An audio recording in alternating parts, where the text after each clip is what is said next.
think again this is the opportunity for what we're talking about today is more and more clearly the private sector, certainly it's true in my industry, but I think it's true in the IT industries and the green industry, is looking at partnership as the way to go. Open innovation is very much the only paradigm that is being talked about. And so we're moving from, you know, let's do it ourselves and some secretive to, and some industries have moved a long time ago on that, to the model to really open innovation. So this is an opportunity clearly for startups. A company like ours, we have more than 400 partnerships, including one with Amgen, by the way, because we are a startup for Amgen. Amgen is much bigger than what we are. So, you know, it's all relative, but that notion of partnership with larger companies or other small companies, this is the opportunity, and that's very much what the private sector is doing. We are, in times of crisis, a company like mine, UCB, we continue to invest more than 20% of our sales on R&D. So 20.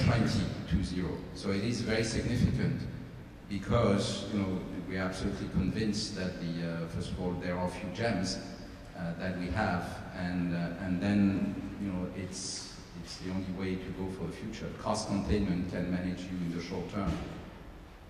Innovation brings success over the long term. Okay, but one more question on this. What about capital formation itself in Europe? Were changes in the tax system making a difference?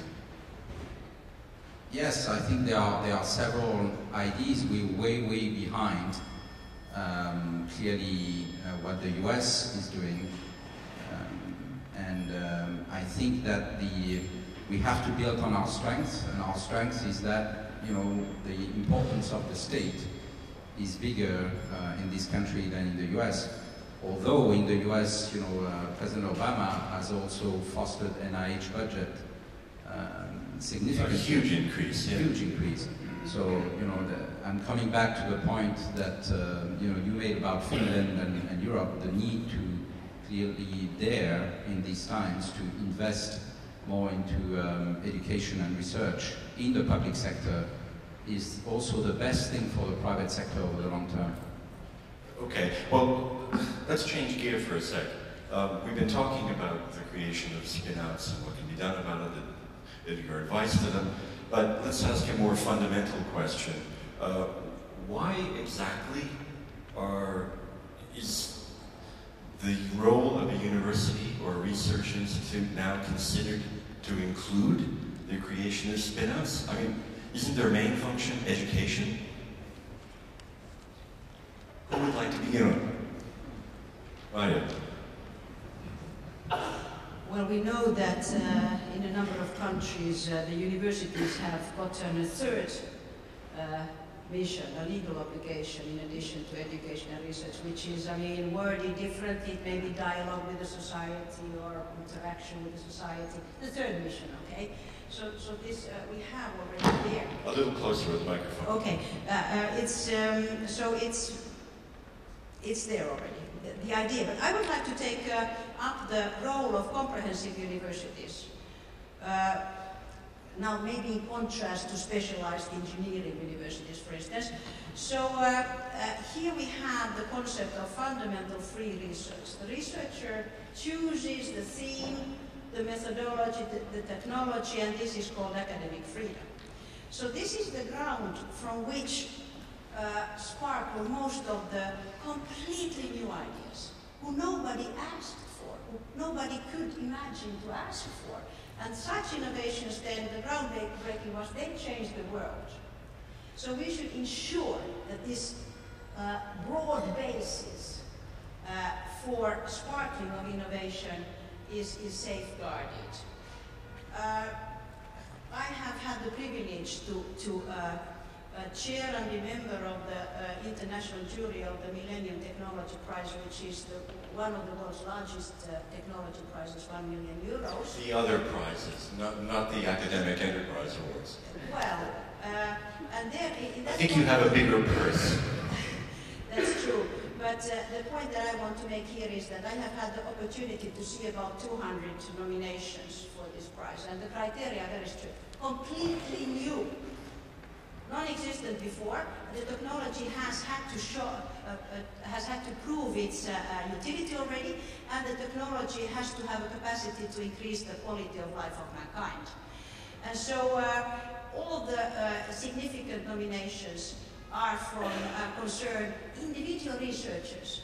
They did not work in any programs, nobody asked for the innovations. It was their individual personal creativity which made this happen. And then the characteristic of these researchers, and I'm sure that we have such individuals here as well, they have had the courage of those personal qualities that were listed here, not only to drive forward the high quality basic research, but to understand that there is something to be applied here and to drive two parallel pathways. Fundamental pathway and the applicational pathway. And it's also characteristic for these best nominees and also the awardees, of course, that they draw them in parallel, and these two tracks, they feed each other. So the applicational work then brings up new fundamental research questions, and so it's a ping pong which drive forward both pathways, and this is why I really advocate the importance of fundamental research as a basis of potential completely new innovations. Alfons, you want to? Definitely, universities have to be supporting frontier research, which is a good description of what you just told us. Advancing knowledge for the sake of advancing knowledge and not knowing exactly what is after that mountain and so forth. But at the same time, universities have the duty not only to create knowledge, but to disseminate that knowledge. And also, I guess that today they have to understand their role as having different stakeholders. And one of the stakeholders is society at large. And society at large has to benefit to a certain extent of what is being discovered, created, all the kind of knowledge that is being developed within academic institutions.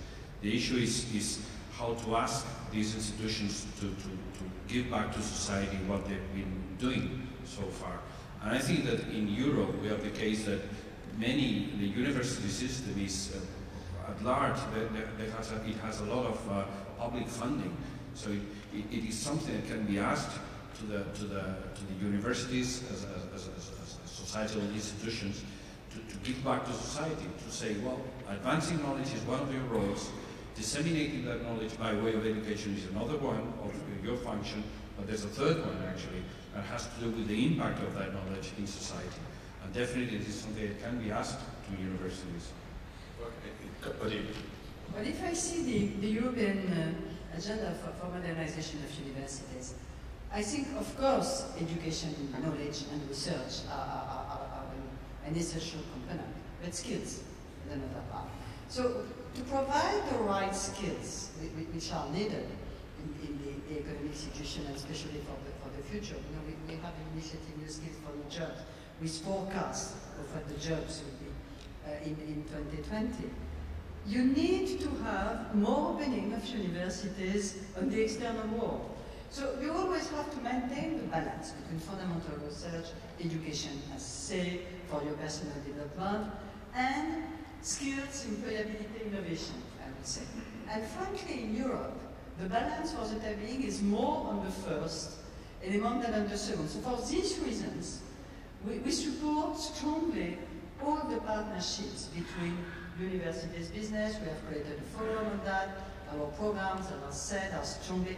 Erasmus is more and more Erasmus placement, more than pure exchange. So I think because of Europe's lack on this issue, except in certain countries like Finland or some Nordic countries, the tradition of cooperation between universities and the rest of the world is more difficult than it is in the US, for example. So I think we have to push for that, even if the rest has to be maintained.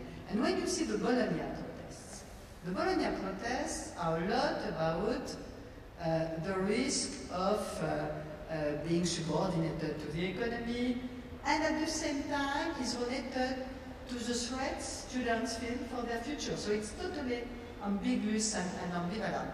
So I think the European message certainly has to value education, and not only research, but education as a basis for innovation and research, and at the same time push for more partnership, using the Finnish example, but also using the good practice which is developing, and biotech is a good example of that. Because, and especially not only in the technical and scientific area, but still more in the human sciences, which are very important for issues like health challenges, like climate change.